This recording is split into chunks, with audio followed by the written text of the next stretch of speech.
Self-made is really more about the culture that we come from in this city. We was built on independent records. We sold, you know, the stars here, Power Wow, Lil Keke, and Slim Thug, different people like that, Z-Ro. We sold millions of records, millions of pieces, man, on being self-made from this type of culture, this area, coming from Texas, this region. So, you know, man, I went into it. My 713 thing is everything about me is self-made, and it's a new brand that I'm coming out with, entertainment company management. And I always start off myself with using myself for the advocate for it to get it started. This is for the independent artists who throwing out the CDs, the college girl who's going to college but working 3 jobs, the lawnmower man who only has lawnmower, self-made. Anybody can be self-made. It's a national phrase, it's a national brand. So I use it for the title to start the CDs off. I always do that when I brand things. So that's more of it, but it really describes who I am and what I came from. I'm self-made, I came from nothing.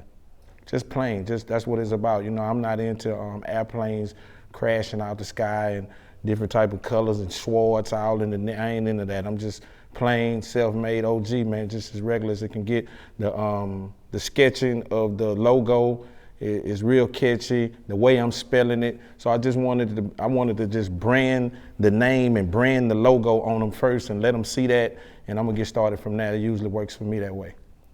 Now, I don't do mixtapes, albums, none of that. I just do music.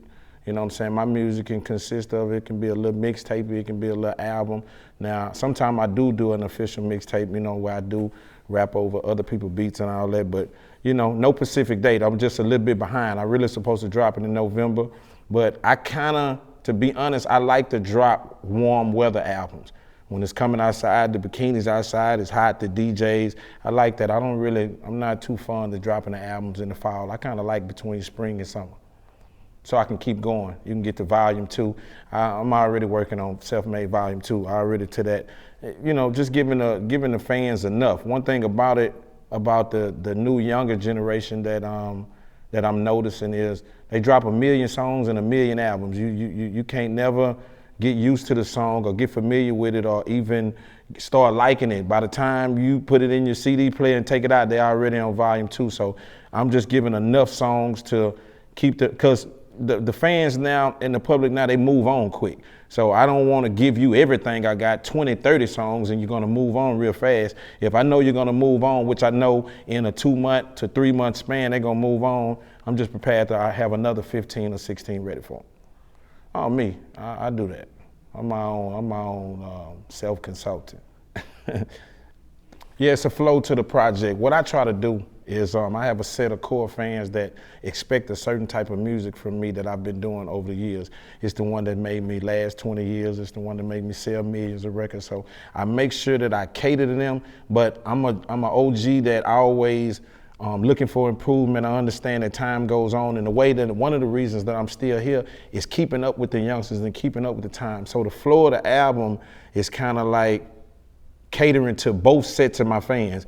I'm finna give you a little bit of the young, what's going on right now, a couple of little youngsters who doing a little auto-tune and doing what they do, because, you know, now I pick those beats and I sit back and see which ones I like, but I'm catering to them, and then I'm also catering to my fans. So just as fast as you can get into the new wave of music, I'm already hitting you with some OG. I give you a little bit of OG, so it's kind of a mixture of both.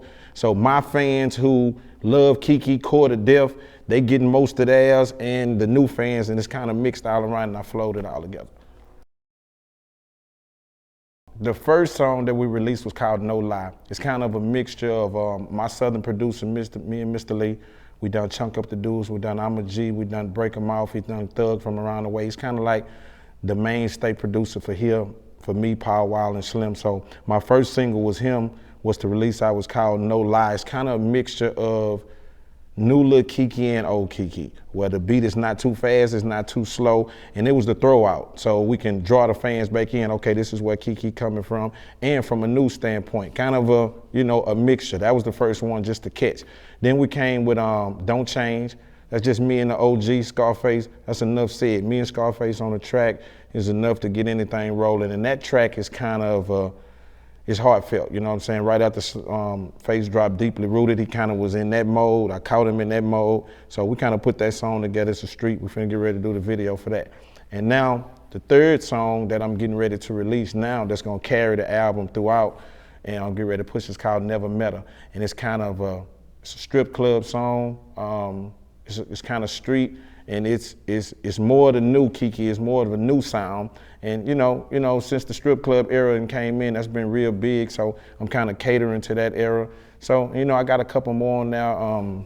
How We Miss Our G's, that's a dedication and remake that's sung by Z-Ro. You know, Z-Ro self-explanatory how he do his music. And this one is catered to DJ Screw, Big Howdy, and Fat Pat. It's a song that Fat Pat done on his first album, Ghetto Dreams, and we remade it. And it's real catchy, man. My older fans and even some younger fans, but anybody from this era that know anything, they're gonna love that song. And Remember, that's a great song. It's kind of like a strip club song, a little auto-tune song with a young cat named Bam Rogers. He's gonna really be real hot around here. And that's basically Summertime. That's a nice song. That's a song straight dedicated to my fans and to how I used to do my music. I'm real big. They call me the Slab King. I talk about a lot of cars. I've done so many slab songs. So each album I do, I kind of dedicate a song to the slab for our culture that's real big, and that's what Summertime is. And you know, the rest of the album is kind of self-explanatory. Like I told you, it's a mixture of both. Yeah, interesting fact that some of my fans may not know, this may be my 55 or 56 album on iTunes. You know, I have maybe 50 or 60 on there. You know, kind of some of them are remakes, some of them are chopped and screws, but a lot of fans that don't know me from the 10 and 20 years, that they would think, you know, maybe this is his, you know, when I see things rolled up sometime, I see people say, well, this is gonna be his 5th studio album. Well, I don't have a certain studio album number. I just do the CDs, I do the music, and as far as me dropping a CD and dropping new music, this may be anywhere between number 55 and 60 for me.